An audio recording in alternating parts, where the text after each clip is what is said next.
Hi hello అండి, మరి కొత్త లాగ్తో మేము ముందుకు వచ్చేసాం. ఈరోజు లాగ్ సండే లాగ్ అనమాట. ఈ సండే మేము ఎలా స్పెండ్ చేసామని ఈ లాగ్లో మీరు చూడబోతున్నారు. లాగ్ అయితే చాలా ఇంట్రెస్టింగ్ ఉండబోతుంది. చివరి వరకు చూడండి, చాలా ఇంట్రెస్టింగ్ అయితే ఉండబోతుంది. ఓకేనండి, ఆలస్యం ఎందుకు లాగ్లోకి వెళ్ళిపోదాము. ప్రస్తుతం మేమైతే రెడీ అయిపోయి చర్చికి బయలుదేరాం అనమాట. చాలా కరెక్ట్ టైంకి అయితే వెళ్తున్నాం ఈరోజు.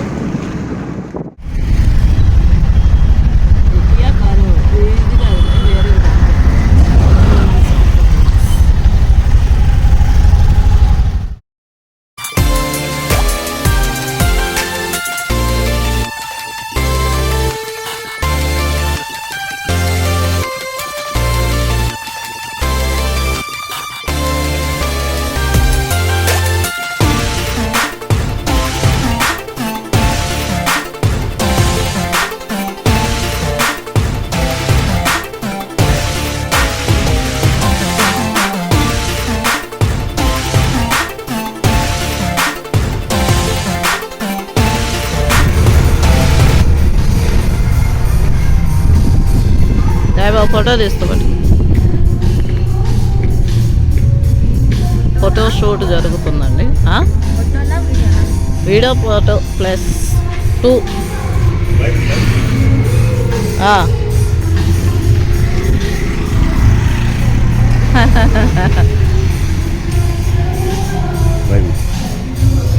పట్టుకోండి.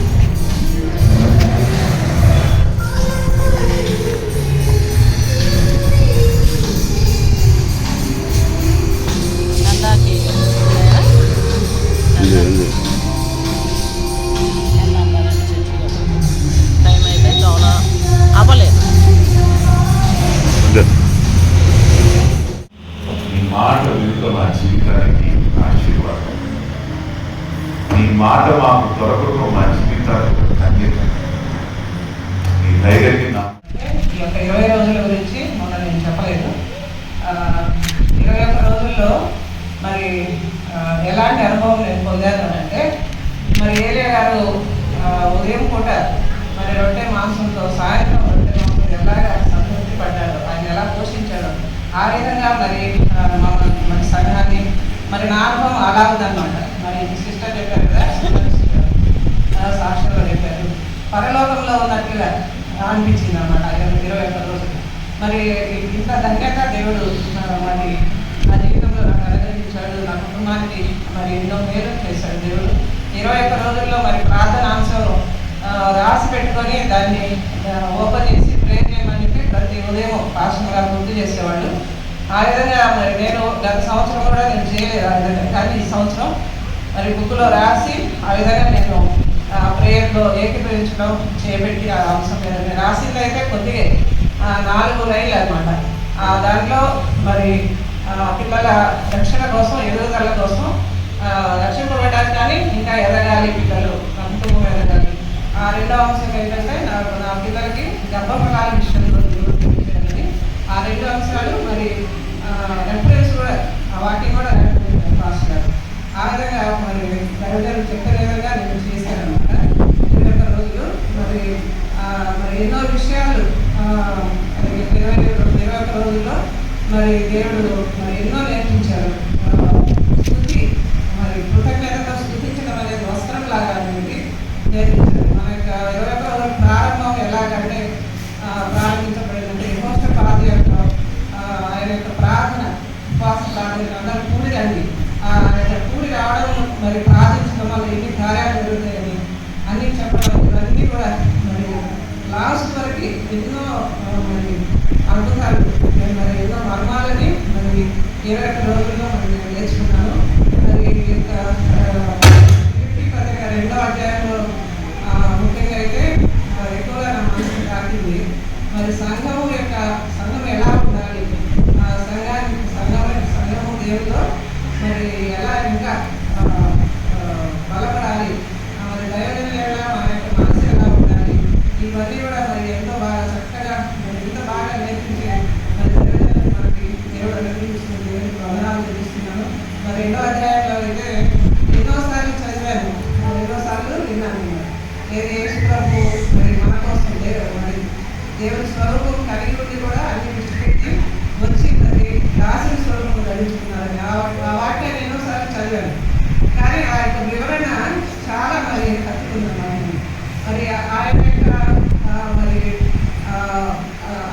ఆయన తెచ్చింది ఎలా ఉంది ఫస్ట్, ఆ తర్వాత ఆయన ఎలా తగ్గించుకున్నారు, ఆయన తిరిగి మరి ఆయన దేవుడు ఎలాగా హెచ్చించారు అనే విషయాలు.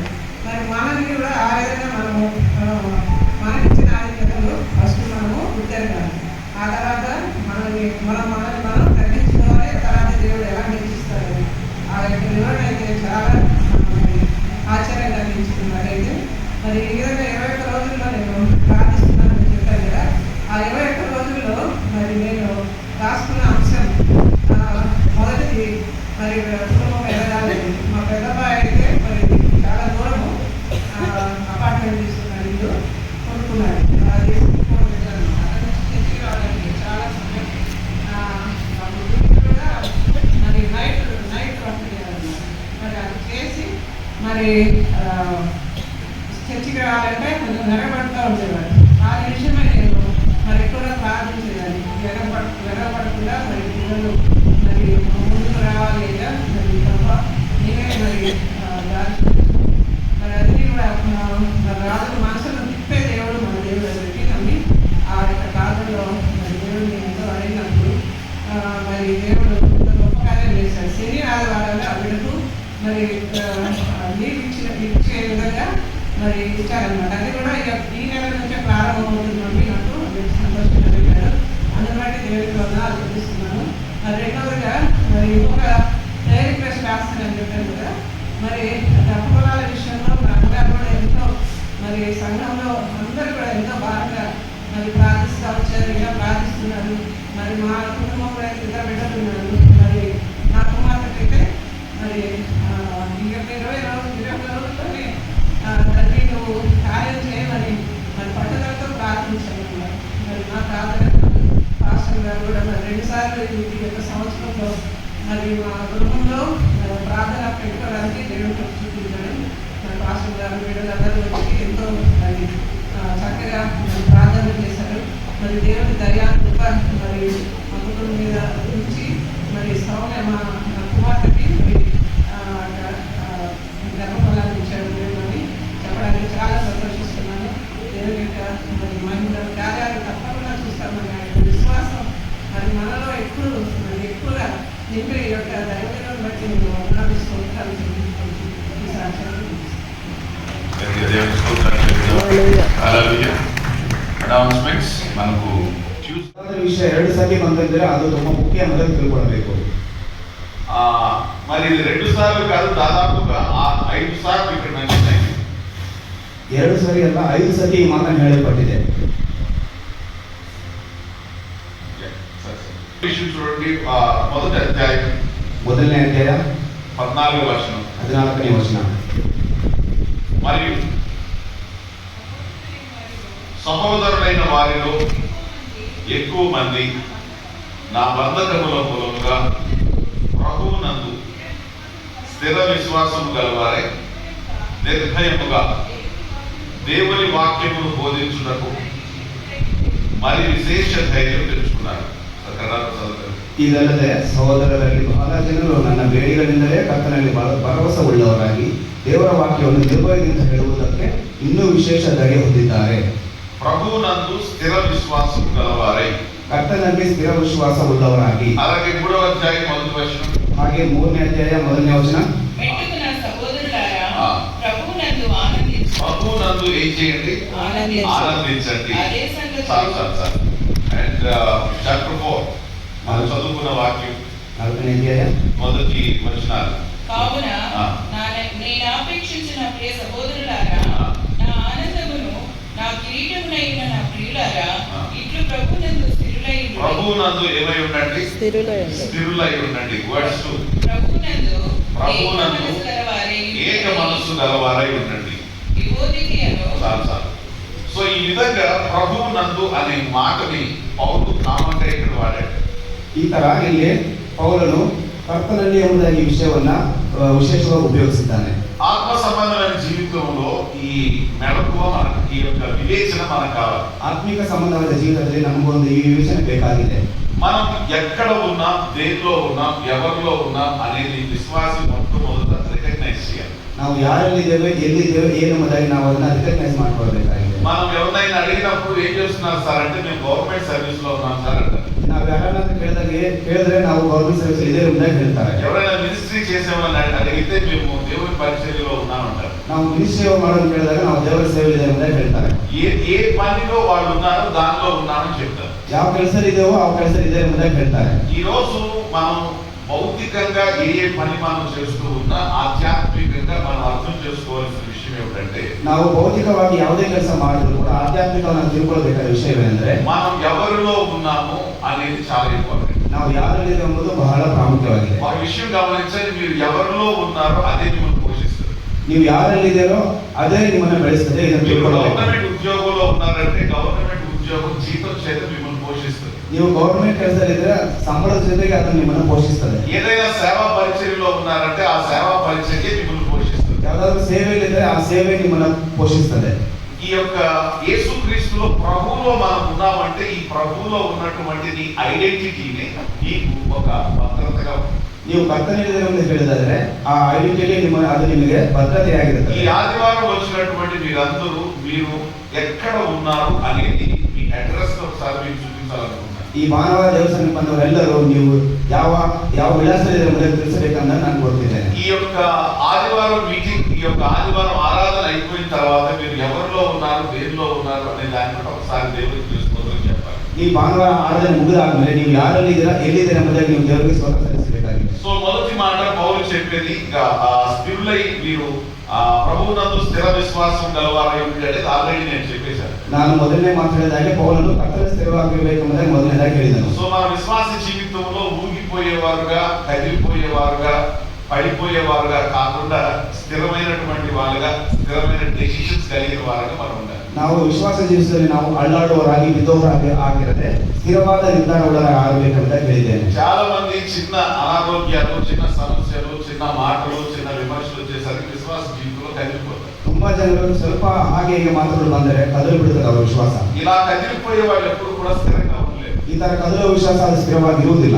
ఎలాంటి పరిస్థితుల్లో కూడా నిర్భరంగా నిలవగలిగిన వారే ప్రభువు చేత వాడబడగలరు. ಎಂಥ ಪರಿಸ್ಥಿತಿಯಲ್ಲೂ ಕೂಡ ಸ್ಥಿರವಾಗಿ ನಿಲ್ಲುವವನು ಕರ್ತನ ಕೈಯಲ್ಲಿ ಉಪಯೋಗಿಸಲ್ಪಡ್ತಾನೆ. యేసుక్రీస్తుకి వచ్చిన అవమానాలు అన్ని ఇన్ని కాదు. ಕರ್ತನಿಗೆ ಬಂದ ಅವಮಾನಗಳು ಅಷ್ಟು ಇಷ್ಟ ಅಲ್ಲ. యేసు ప్రభువుని అన్న మాటలు అన్ని ఇన్ని కాదు. ಯೇಸುವನ್ನು ಅಂದ ಮಾತುಗಳು ಅಷ್ಟು ಇಷ್ಟ ಅಲ್ಲ. యేసుక్రీస్తు శిష్యులు అనుభవించిన శ్రమలు అన్ని ఇన్ని కాదు. ಕರ್ತನ ಶಿಷ್ಯರು ಅನುಭವಿಸಿದ ಶ್ರಮೆಗಳು ಅಷ್ಟು ಇಷ್ಟ ಅಲ್ಲ. శ్రమలో చెదిరిపోవడం కాదు, శ్రమలో వాళ్ళు ఆనందించారు. ಶ್ರಮೆಯಲ್ಲಿ ಅವರು చెదిరి ಹೋಗಲಿಲ್ಲ, ಶ್ರಮೆಯಲ್ಲಿ శ్రమలో ఆనందించారు కాబట్టి ఎప్పటికీ మహిమలో కూడా ఆనందించేవారుగా దేవుడు. ಶ್ರಮೆಯನ್ನು ಆನಂದಿಸಬೇಕಾಗಿ ಮಹಿಮೆಯನ್ನು ಕೂಡ ಆನಂದಿಸುವಂತೆ ದೇವರು ಮಾಡಿದರು. కాబట్టి కదిలిపోయే విశ్వాసం కాదు, స్థిర విశ్వాసం కాదు. ಆದ್ದರಿಂದ ಕದಲುವ ವಿಶ್ವಾಸ ಸ್ಥಿರ ವಿಶ್ವಾಸ ಬೇಕಾಗಿದೆ. కదిలిపోయే జీవితం కాదు, స్థిరమైన జీవితం కాదు. ಕದಲುವ ಜೀವಿತವಲ್ಲ, ಸ್ಥಿರವಾದ ಜೀವಿತ ಬೇಕಾಗಿದೆ. రెల్లు లాంటి విశ్వాసం కాదు, రాయి లాంటి విశ్వాసం కాదు. ಅವಿಶ್ವಾಸ ಜೀವಿತವಲ್ಲ, ವಿಶ್ವಾಸ ಬೇಕಾಗಿದೆ. సో రెండవ మాటని ఈ రోజు మీతో చెప్తున్నాను. ಎರಡನೇ ಮಾತು ನಾನು ಇವತ್ತು ನಾನು ಹೇಳ್ತಾ ಇದ್ದೀನಿ. 3వ అధ్యాయం 1వ వచనం. 3ನೇ ಅಧ್ಯಾಯ 1ನೇ ವಚನ. పౌలు చెప్తున్న ప్రభువునందు ఆనందించండి అన్నాడు. ಪೌಲ ಹೇಳ್ತಾ ಇದ್ದಾರೆ ಕರ್ತನಲ್ಲಿ ಆನಂದಿಸಿರಿ ಎಂಬುದಾಗಿ. ప్రభువునందు ఆనందించండి. ಕರ್ತನಲ್ಲಿ ಆನಂದಿಸಿರಿ ಎಂಬುದಾಗಿ. ప్రభువునందు ఆనందించడం అంటే మనకి ఎలా అర్థమైంది? ಕರ್ತನಲ್ಲಿ ಸಂತೋಷ ಪಡೋದು ನಮ್ಗೆ ಏನು ಅರ್ಥ ಆಗುತ್ತೆ? ఒకసారి మిమ్మల్ని అడిగితే దేనిలో మీ హ్యాపీనెస్ ఉంది అని మిమ్మల్ని అడిగితే, ಒಂದು ಸತಿ ನಾನು ನಿಮ್ಮನ್ನು ಕೇಳಿದ್ರೆ ಯಾವುದರಲ್ಲಿ ನಿಮ್ಗೆ ಸಂತೋಷ ಇದೆ ಅಂತ ಕೇಳಿದ್ರೆ మీరు అంటారు sir we celebrate our victories. ನೀವು ಹೇಳಿದ್ದೀರಾ ನಾವು ನಮ್ಮ ಜಯದಲ್ಲಿ ನಾವು ಆನಂದಿಸುವುದಾಗಿ. మన విజయాలు తర్వాత మన సక్సెస్ ని మనం అనుభవించినప్పుడు we feel so happy. ನಮ್ಮ ವಿಜಯವನ್ನು ನಾವು ಅನುಭವಿಸಿದಾಗ ನಾವು ಸಂತೋಷ ಪಡುತ್ತೇವೆ. అవునా కాదా? ಹೌದು ತಾನೇ? ఒకవేళ బిజినెస్ లో మీ సక్సెస్ అయినా, ಅದು ನಿಮ್ಮ ಬಿಸಿನೆಸ್ ಅಲ್ಲಿ ನೀವು ಸಫಲರಾದರೆ, ఎడ్యుకేషన్ లో మీ సక్సెస్ అయినా, ವಿದ್ಯಾಭ್ಯಾಸದಲ್ಲಿ ಸಫಲರಾದರೆ, ఏదైనా పరీక్షలో పోరాటాల్లో మీ విజయం అయినా, ಯಾವುದಾದ್ರು ಪರೀಕ್ಷೆಯಲ್ಲಿ ಹೋರಾಟಗಳಲ್ಲಿ ನೀವು ವಿಜಯವಾದರೆ మీరు సెలబ్రేట్ చేసుకుంటారు. ನೀವು ಅದನ್ನು ఆచరిಸುತ್ತೀರಾ. ఆ సెలబ్రేట్ చేస్తున్న టైం కూడా, ಆ ಆಚರಿಸುವ ಸಮಯ ಕೂಡ రైట్. అయితే నిజంగా ఈ సెలబ్రేషన్, ఈ ఆనందం నిజమైన ఆనందమేనా? ಈ ಆಚರಣೆ, ಈ ಸಂತೋಷ ನಿಜವಾದ ಸಂತೋಷನೇನಾ? ఒక ఛాలెంజ్ నువ్వు ఫేస్ చేసి విజయం పొందిన తర్వాత వన్ మోర్ ఛాలెంజ్ వెళ్తాం. ಒಂದು ಸಮಸ್ಯೆ ಬಂದ ನಂತರ ಇನ್ನೊಂದು ಸಮಸ್ಯೆ ಬಂದಾಗ ఈ ఛాలెంజ్ లో గెలిచి నీవు ఆ ఛాలెంజ్ లో ఓడిపోవచ్చు. ಈ ಸಮಸ್ಯೆಯಲ್ಲಿ ಗೆದ್ದವು ನೀವು ಇನ್ನೊಂದು ಸಮಸ್ಯೆ ಸೋತಬಹುದು. ఇందులో నువ్వు ఆనందించి అందులో ఓడిపోతే, అందులో ఓడిపోయిన తర్వాత నీకు ఆనందం ఉండదు. ಇದರಲ್ಲಿ ಗೆದ್ದು ನೀನು ಅದರಲ್ಲಿ ಸೋತೋದ ಮೇಲೆ ನಿನಗೆ ಸಂತೋಷವಿರುವುದಿಲ್ಲ. చాలా మంది ఇంకా దేనిలో ఆనందిస్తారంటే వారి ధన ధాన్యాలలో లేకపోతే ఆస్తి పాస్తుల్లో ఆనందిస్తారు. ತುಂಬಾ ಜನ ಯಾವಾಗ ಆನಂದಿಸ್ತಾರೆ ಅಂದ್ರೆ ತಮ್ಮ ತಮ್ಮ ಆಸ್ತಿ ಅಂತಸ್ತುಗಳಲ್ಲಿ ತಮಗಿರುವುದರಲ್ಲಿ ಸಂತೋಷ ಪಡುತ್ತಾರೆ. ధనవంతుడికి గొడవలు గుర్తొచ్చినట్లు మనకు కూడా గుర్తొచ్చేది మన ఆస్తులు, మన ఇల్లు. ಧನವಂತರಿಗೆ ತೊಂದರೆಗಳು ಕುರಿತ ಹಾಗೆ ನಮಗೂ ಕೂಡ ಗುರುತಿಸುವುದು ನಮ್ಮ ಆಸ್ತಿನೇ. ధనవంతుడు గుర్తు రావాల్సిన దేవుడు గుర్తు రాలేదు, ఆయన గొడవన్స్ ఆయన ధాన్యం మాత్రమే గుర్తొచ్చింది. ಧನವಂತರಿಗೆ ದೇವರು ಜ್ಞಾಪಕ ಬರಲಿಲ್ಲ, ಆತನ ಶೇಖರಿಸಿದಂತ ಆಹಾರ ಇದೇ ಆತನಿಗೆ ಜ್ಞಾಪಕ ಬರ್ತಾ ಇತ್ತು. సో ఆ విధమైన ఆనందాన్ని చాలా సార్లు మనం అనుభవిస్తాం. ಆತರ ಆನಂದ ನಾವು ತುಂಬಾ ಸತಿ ನಾವು ಅನುಭವಿಸುತ್ತೇವೆ. నాకు ఒక చక్కని ఇల్లు ఉంది, ನನಗೊಂದು ಒಳ್ಳೆ ಮನೆ ಇದೆ, మంచి ఆస్తి ఉంది, ತುಂಬಾ ಆಸ್ತಿ ಇದೆ, మంచి జీతం ఉంది, ಒಳ್ಳೆ ತುಂಬಾ ಕೆಲಸ బ్రతకడానికి ప్రాబ్లం ఏం లేదు, ಯಾವ ತೊಂದರೆ ಇಲ್ಲ, ఎవ్రీథింగ్ ఈస్ కంఫర్టబుల్, ಎಲ್ಲ ಚೆನ್ನಾಗಿದೆ అని చెప్పి దాన్ని బట్టి మనం ఆనందిస్తాం. ಅದ್ರ ಬಗ್ಗೆ ನಾವು ಆನಂದಿಸ್ತೇವೆ. అండ్ మూడో రకంగా చూస్తే ಮೂರನೇದಾಗಿ ನಾವು ನೋಡಿದ್ರೆ మనకున్న పరిస్థితుల్లో, ನಮಗಿರೋ ಪರಿಸ್ಥಿತಿಗಳಲ್ಲಿ, మనకున్నటువంటి పరిస్థితుల్లో, మన ఇంట్లో గానీ, మన ఉద్యోగంలో గానీ, మన బయట గానీ, అందులో కలుగుతున్నటువంటి సంతోషాన్ని బట్టి కూడా మనం ఆనందిస్తాం. ಅಲ್ಲಿ ನಡೆಯುವಂತ ವಿಷಯಗಳಿಗೆ ನಾವು ಆನಂದಿಸುತ್ತೇವೆ. తర్వాత మన ఆశలు తీర్చుకోవడం, ನಂತರ ನಮ್ಮ ಆಶೆಗಳು ನೆರವೇರಿಸಿಕೊಳ್ಳುವುದು. ఆకలేసిన వాళ్ళు తిండి బాగా దొరికితే తిండి తిని చాలా సంతోషపడతారు. ಹಸಿವಾದವರು ಇಷ್ಟಪಟ್ಟು ಊಟ ಮಾಡೋದ್ರಲ್ಲಿ ತುಂಬಾ ಸಂತೋಷ ಪಡ್ತಾರೆ. ఇక బట్టలు మీద ఇష్టం ఉన్న వాళ్ళు రకరకాల బట్టలు వేసి ఆనందిస్తారు, అవతల వాళ్ళని చాలా ఆనంద పెడతారు. ಬಟ್ಟೆ ಹಾಕಲು ಇಷ್ಟಪಟ್ಟವರು ಒಳ್ಳೆ ಬಟ್ಟೆ ಸಂತೋಷ ಪಡಿಸ್ತಾರೆ, ಅಥವಾ ఇతరులకు సంతోష పడుస్తారు. రకరకాల ఇంకా కాస్త కార్లు కొనేవాళ్ళు, లేదా కారు డ్రైవ్ చేసేవాళ్ళు, బైక్ డ్రైవ్ చేసేవాళ్ళు, ఈ రకంగా రైడ్స్ చేస్తూ ఇంకా చాలా ఆనందిస్తారు. కారు ఇష్టపడో, కారు ఓడిస్తా, బైక్ ఓడిస్తా, అతను కూడా సంతోష పడతారు. ఇంకా చాలా మంది వాళ్ళ ఫ్రెండ్స్ తో కానీ, లేకపోతే తన యొక్క స్నేహితులతో కానీ, తన యొక్క ఇష్టం ఉన్నటువంటి వాళ్ళతో టైం స్పెండ్ చేసి, చాట్ చేసి, లేకపోతే వాళ్ళతో చాలాసేపు ఆనందిస్తారు. తమ స్నేహితులೊಂದಿಗೆ మాట్లాడೋದ್ರಲ್ಲಿ, చాట్ ಮಾಡೋದ್ರಲ್ಲಿ ತುಂಬಾ సంతోష పడతారు. మనం తినేవి, త్రాగేవి, లేకపోతే వాటితో ఆనందించే వాళ్ళు కొంతమంది ఉంటారు. ಅವರು ತಿನ್ನುವುದರಲ್ಲಿ, ಉಡುವುದರಲ್ಲಿ ತುಂಬಾ ಜನರು ಅದರ ಸಂತೋಷ పడతారు. ఒక్కసారి మిమ్మల్ని అడుగుతున్నాను, ಒಂದ್ಸತಿ ನಾನು ಕೇಳ್ತಾ నేను ಇದ್ದೀನಿ, చెప్పినవన్నీ కూడా మనకు ఆనందం కలిగిస్తాయా లేదా? ಇವಾಗ ನಾನು ಹೇಳಿದ್ದೆಲ್ಲ ಅರ್ಥದಿಂದ ಸಂತೋಷ ಪಡೆಯುವುದಾಗಿ. ఒక్కసారి మీ ప్రభువును బట్టి ఆనందించగలిగే ఏమైనా ఉన్నాయా? ಒಂದು ಸತಿ ಹೇಳ್ತಾ ಇದ್ರೆ ಕರ್ತನಿಂದ ಸಂತೋಷ ಪಡುವ ವಿಷಯ ಇದೆಯಾ? ఒకసారి చెప్పండి, ప్రభువును బట్టి ఆనందించే ఏమైనా ఉన్నాయా? ಒಂದ್ಸತಿ ಹೇಳಿ ಕರ್ತನಿಂದ ಸಂತೋಷ ಪಡುವ ವಿಷಯ ಇದೆಯಾ? Praise the lord. ಇವರಿಗೆ ಸ್ತೋತ್ರ. దేవుని వాక్యంలో భక్తుడు ఇలా చెప్తున్నాడు. ದೇವರ ವಾಕ್ಯದಲ್ಲಿ ಭಕ್ತರಿಗೆ ಹೇಳ್ತಿದ್ದಾನೆ. 112వ కీర్తన మొదటి వచనం, 112ನೇ ಕೀರ್ತನೆ 1ನೇ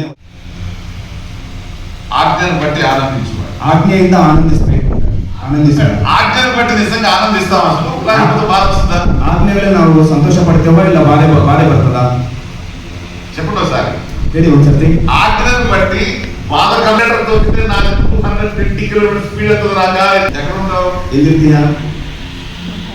ఆత్మీయత విషయంలో ఆనందపడడం నేర్చుకోండి. ಆತ್ಮೀಯ ವಿಷಯದಲ್ಲಿ ಆನಂದ ಪಡೋದನ್ನ ಕಲಿತುಕೊಳ್ಳಿರಿ. సో డియర్ చర్చ్, సభయే, ఏ విషయంలో మనం ఆనందాన్ని మనం ఆనందించడం నేర్చుకోవాలి. ಈ ವಿಷಯಗಳನ್ನು ಆನಂದಿಸಲು ಕಲಿತುಕೊಳ್ಳಬೇಕು. పరిశుద్ధాత్మను బట్టి ఆనందించండి. ಪರಿಶುದ್ಧಾತ್ಮನಲ್ಲಿ ಆನಂದಿಸಬೇಕು. పరిశుద్ధాత్మను బట్టి ఏం ఆనందిస్తాం? ಪರಿಶುದ್ಧಾತ್ಮನಲ್ಲಿ ಯಾವ ವಿಷಯವನ್ನು ಆನಂದಿಸಬೇಕು? నీకు మనం చెప్పేది పరిశుద్ధాత్మ, హోలీ స్పిరిట్. పరిశుద్ధాత్మ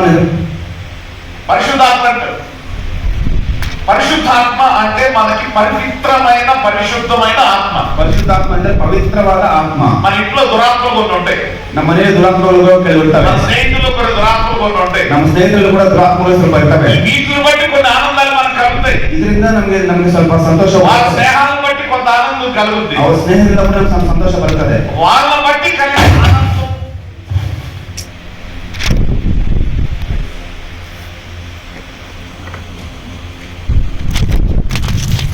వాళ్ళని బట్టి కలిగే ఆనందం, ಅವರಿಂದ ನಮ್ಗೆ ಬರುವಂತ ಸಂತೋಷ అంటే పరిశుద్ధాత్మ ద్వారా నీకు కలిగే ఆనందం చాలా గొప్ప. ಪರಿಶುದ್ಧಾತ್ಮದಿಂದ ನೀನು ಅನುಭವಿಸಿದ ಸಂತೋಷ ತುಂಬಾ ದೊಡ್ಡದು. పరిశుద్ధాత్మ ఇస్ ఎ పొటెన్షియల్ స్పిరిట్. ಪರಿಶುದ್ಧಾತ್ಮ ಅದೊಂದು ಪೊಟೆನ್ಷಿಯಲ್ ಸ್ಪಿರಿಟ್ ಆಗಿದೆ. ఆయన నీలోకి వచ్చాడంటే ಆತನು ನಿನ್ನಲ್ಲಿ ಬಂದನೆಂದರೆ నీ మనసును మారుస్తాడు, ನಿನ್ನ ಮನಸ್ಸನ್ನು ಬದಲಾಯಿಸುತ್ತಾನೆ, నీ అంతరంగాన్ని మారుస్తాడు, ನಿನ್ನ ಅಂತರಂಗವನ್ನು నీ ಬದಲಾಯಿಸುತ್ತಾನೆ, కెపాసిటీస్ మారుస్తాడు, ನಿನ್ನ ಒಂದು ಕೆಪಾಸಿಟಿಯನ್ನು నీ ಬದಲಾಯಿಸುತ್ತಾನೆ, యొక్క ఆత్మను మారుస్తాడు, ನಿನ್ನ ಆತ್ಮವನ್ನು నీ ಬದಲಾಯಿಸುತ್ತಾನೆ, డెస్టినీని మారుస్తాడు. ನಿನ್ನ ಒಂದು ನಿರ್ಗಮನವನ್ನು ಬದಲಾಯಿಸುತ್ತಾನೆ. నీ జీవితంలో ఏదేది శాశ్వతంగా చేయాలో ఆ విధంగా చేస్తాడు ఆయన. ನಿನ್ನ ಜೀವಿತದಲ್ಲಿ ಯಾವುದು ಶಾಶ್ವತ ಮಾಡಬೇಕು ಅದನ್ನೆಲ್ಲ ಮಾಡುತ್ತಾನೆ. కాబట్టి విశ్వాసం దేని బట్టి ఆనందించాలి? ಆದ್ರಿಂದ ವಿಶ್ವಾಸ ಯಾವುದರಲ್ಲಿ ಸಂತೋಷ ಪಡಬೇಕು? Through the Holy spirit.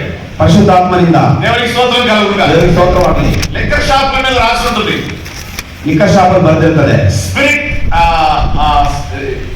ఏంటి చెప్పారు? స్పిరిట్ ఏదో సమ్ స్పిరిట్స్ అని. ಆನಂದಿಸಿರಿ ಎಂಬುದಾಗಿ. Rejoice in the lord. ಕರ್ತನಲ್ಲಿ ಆನಂದಿಸಿರಿ ಎಂಬುದಾಗಿ. Praise the lord. ದೇವರಿಗೆ ಸ್ತೋತ್ರ. Remember Jesus Christ. ಯಾವಾಗಲೂ ಯೇಸುವನ್ನು ಜ್ಞಾಪಕ ಇಟ್ಕೊಳ್ಳಿ. చాలా మంది స్నేహితులు మీకు ఉంటారు, ತುಂಬಾ ಜನ ಸ್ನೇಹಿತರು ನಿಮ್ಗೆ ಇರುತ್ತಾರೆ. చాలా మంది స్నేహితులు మీకు సంతోషం కలిగించే వాళ్ళు ఉంటారు. ನೆಮ್ಮದಿಯ ಸ್ನೇಹಿತರು ಸಂತೋಷಪಡುವ ರೀತಿಯಲ್ಲಿ ನಿಮ್ಮ బాధల్లో తోడుగా ఉండే వాళ్ళు ఉంటారు. ಜೊತೆಯಲ್ಲಿ ಇರುತ್ತಾರೆ. ನಿಮ್ಮ ఆపదలో ఆదుకునే వాళ్ళు ఉంటారు. ಕಷ್ಟದಲ್ಲಿ ಆಡ್ಕೊಳ್ಳಿ ಇರುತ್ತಾರೆ. సలహా ఇచ్చే వాళ్ళు ఉంటారు. ಸಲಹೆ ಬೇಕಾದ ಕೊಡುವವರು ಇರುತ್ತಾರೆ. But what is the difference between friend of you or a friend of Jesus? ಆದ್ರೆ ನಿಮ್ಮ ಸ್ನೇಹಿತರಿಗೂ ಯೇಸು ಎಂಬ ಸ್ನೇಹಿತರಿಗೆ ಏನು ವ್ಯತ್ಯಾಸ? యేసు అనే స్నేహితుడు నీకు దొరికితే, ಯೇಸು ಎಂಬ ಸ್ನೇಹಿತರು ನಿನಗೆ ಸಿಕ್ಕಿದರೆ సలహా కాదు, ಸಲಹೆ ಅಲ್ಲ, నీ సమస్య నుంచి బయటికి తెస్తాడు. ಸಮಸ್ಯೆ ಕರ್ಕೊಂಡ್ ಬರ್ತಾರೆ. ಆತನು నీకేదో చిన్న మేలు చేయడం కాదు, ಯಾವುದೋ ಚಿಕ್ಕ ಮೇಲು ಮಾಡ್ಲಿಕ್ಕಲ್ಲ, నీకు చేయవలసిందని సంపూర్తిగా చేయగలుగుతాడు ఆయన. ಮಾಡ್ಬೇಕಾದ್ರೆ ಸಂಪೂರ್ಣ నీ ಮಾಡಿಸ್ತಾನೆ. స్నేహితుడైనా నాకు నా వల్ల కాదంటాడు, ಈ ಸ್ನೇಹಿತ ನನ್ನ కైలో నేను ఇంతవరకే ಆಗಲ್ಲ, చేయగలను అంటాడు. ನಾನು ಇಷ್ಟು ಮಾತ್ರ ಮಾಡಬಲ್ಲೆ ಎಂದು ಹೇಳ್ತಾನೆ. యేసు క్రీస్తుకి అసాధ్యమైంది లేదు. ಯೇಸು ಕ್ರಿಸ್ತನಿಗೆ ಅಸಾಧ್ಯವಾದದ್ದು ಯಾವುದೂ That's the ಇಲ್ಲ. reason Paul చెప్తున్నాడు, rejoice in the Lord. ಆದ್ದರಿಂದ ಪೌಲನು ಹೇಳ್ತಾರೆ, ಕರ್ತನಲ್ಲಿ ಆನಂದಿಸುವುದಾಗಿ. దేవునిలో ఆనందించడం నేర్చుకోండి. ದೇವರಲ್ಲಿ ಆನಂದಿಸುವುದನ್ನು ಕಲಿತುಕೊಳ್ಳಿ. దేవుని శక్తి ఏంటో నీకు అర్థమైతే, ದೇವರ ಶಕ್ತಿ ಏನೆಂಬುದನ್ನು ತಿಳಿದುಕೊಳ್ಳಿ. పొటెన్షియాలిటీ ఏంటో నీకు అర్థమైతే, ಪೊಟೆನ್ಷಿಯಲ್ ಏನೆಂಬುದನ್ನು ತಿಳಿದುಕೊಳ್ಳಿ. లోకం ఏంటో అర్థమైతే, ಲೋಕ ಏನೆಂದು ನೀವು అది ఇచ్చే ತಿಳಿದುಕೊಳ್ಳಿ. ఆనందం ఏంటో నీకు అర్థమైతే, ಅದು ಕೊಡುವ ಆನಂದ ಏನೆಂದು అది ತಿಳಿದುಕೊಳ್ಳಿ. తాత్కాలికం, ಅದು ತಾತ್ಕಾಲಿಕ, ఇది శాశ్వతం అని ಇದು నీకు ಶಾಶ್ವತ అర్థమైతే, ಇದು ಅರ್ಥವಾದ್ರೆ నువ్వు యేసులో ఆనందించడం నేర్చుకో. ನೀವು ಯೇಸುವನ್ನು ಆನಂದಿಸಲು ಕಲಿತುಕೊಳ್ಳಿ. అందుకే చెప్తా, ప్రభువు నందు, ಅದಕ್ಕೆ ಕರ್ತನಲ್ಲಿ ಇಷ್ಟಪಡ್ತಾರೆ. దేవుని యందు ఆనందించే వాడికి ఏం జరుగుతుంది? ದೇವರಲ್ಲಿ ಆನಂದಿಸುವವನಿಗೆ ಏನಾಗುತ್ತದೆ? ఇప్పుడు ఫస్ట్ మాట చెప్పాడు, దేవునిలో ప్రభువులో ఆనందించాలి. ಮೊದಲನೇ ಮಾತು ಹೇಳಿದ್ರೆ ದೇವರಲ್ಲಿ ಆನಂದಿಸಬೇಕೆಂಬುದಾಗಿ. ఆనందిస్తే ఏమవుతుందో చెప్తున్నారు. ಆನಂದಿಸಿದ್ರೆ ಏನಾಗುತ್ತೆ ಎಂಬುದಾಗಿ ಹೇಳಿದ್ದೇನೆ. నెహెమ్యా గ్రంథం 8వ అధ్యాయం 10వ వచనం. ఈ రోజు సత్యాన్ని గ్రహించి ఉన్నాను. ಸತ್ಯವನ್ನು ತಿಳಿದುಕೊಂಡಿದ್ದೇನೆ. ಕರ್ತನೇ, నీలో స్థిరుడుగా ఉంటా, ನಿನ್ನಲ್ಲಿ ಸ್ಥಿರವಾಗಿ నీలో ఆనందిస్తా, ನಿನ್ನಲ್ಲಿ ಆನಂದಿಸುತ್ತಾ, నీలో సంఘంతో ఐక్యత కలిగి ఉంటా. ನಿನ್ನೊಂದಿಗೆ ಸಭೆಯಲ್ಲಿ ಐಕ್ಯತೆ ಉಳ್ಳವರಾಗಿರುತ್ತೀವಿ. మహాపరిశుద్ధుడా, ಮಹಾಪರಿಶುದ್ಧನೇ, ఈ రోజు వాక్యం విన్న ప్రతి ఒక్కరిలో ಇವತ್ತು ಕೇಳಿದಂತ ఈ ವಾಕ್ಯ 4 అనుభవాలు ఉండునుగాక. ಈ 4 ಅನುಭವಗಳು ఈ 4 అనుభవాలు ఉండునుగాక.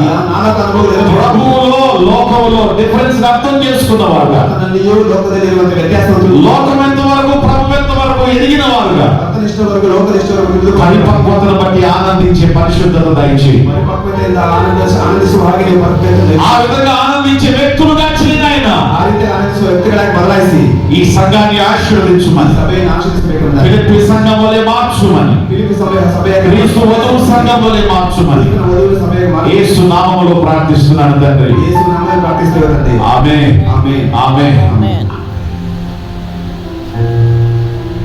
మాట్లాడుతూ ఉండగా మన ప్రభువుని ఆరాధిస్తూ మన కానుకలు సమర్పిద్దాం.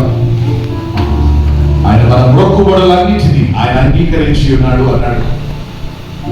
నువ్వు ఇవ్వడం మాత్రమే కాదు, ఆయన దాన్ని అంగీకరించాలి. ఆయన అంగీకరించేటప్పుడు ఆయన హేబేలు చూశాడు. హేబేలు ఒక్కడనే కాదు, హేబేలు అర్పణను కూడా ఆయన అంగీకరించాడు. ప్రభు మన అర్పణను అంగీకరించినట్టు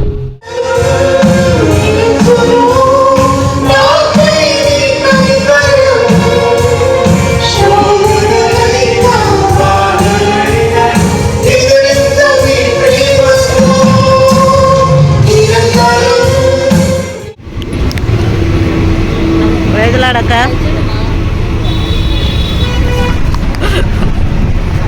అన్న టీ షర్ట్ సూపర్గా ఉంది అక్క. పిలుస్తుంది సౌమ్య. సౌమ్య అక్క పిలుస్తుంది. చల్.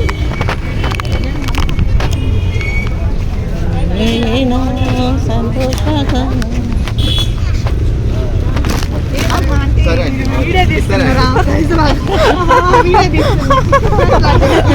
వీడియో తీస్తుందని ప్రైజ్లాడు చెప్పమంట. హలో హలో బా సొట్టా బొగ్గాలు. ప్రైజ్లాడ్. నీ ఫ్రాక్ భలే ఉంది, రెడ్ సూపర్. ఏదండి బజ్జీ విత్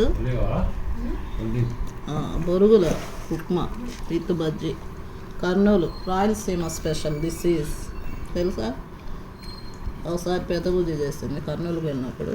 ఇప్పుడు గుర్తుందనమాట, అంత బాగా చేసింది. కాదు, పెదబుజ్జి చేసింది. కెజ్జత్త చేసినప్పుడు నేను తెలియదులే. బుజ్జి నా కోసం స్పెషల్గా చేసింది. మళ్ళీ ఈరోజు తింటున్నాం మా పెద్దక్క చేసి. కదా బొరుగులు ఉప్మా.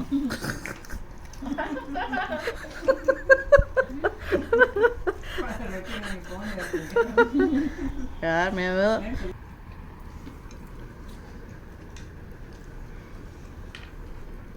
వీళ్ళు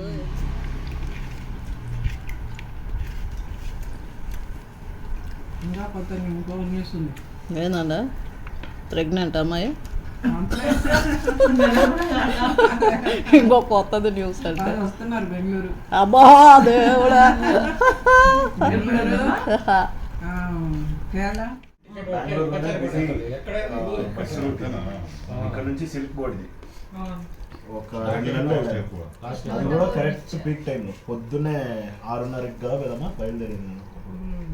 6:30-7కి బయలుదేరుతాను. ఇక్కడ నుంచి ఆడ వరకు నడుచుకొని వెళ్తాం.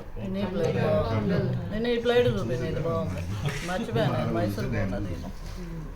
ఆడ నుంచి సిగ్నల్ దాకా నడుచుకొని పోయి అక్కడ నుంచి బస్సు తీసుకొని ఈకో స్టేషన్ బెడంగూర్ ఫుల్ రష్. పొద్దున 6:30-7కి కూడా ఫుల్ రష్. చర్చి నుంచి అయితే మా పెద్దక్క వాళ్ళ ఇంటికి అయితే వచ్చేసాము, టిఫిన్ తినేసాము. ఇప్పుడు ప్రస్తుతం మా ఇంటికి బయలుదేరాము. ఉందేనండి, ఇలాగైతే మీకు నచ్చింది అనుకుంటున్నాను. మీకు నచ్చినట్లయితే తప్పకుండా లైక్ చేయండి, షేర్ చేయండి మీ ఫ్రెండ్స్కి. అండ్ మా ఛానల్ సబ్స్క్రైబ్ చేసుకోండి. మా ఛానల్ సూపర్ సులోచన వ్లాగ్స్.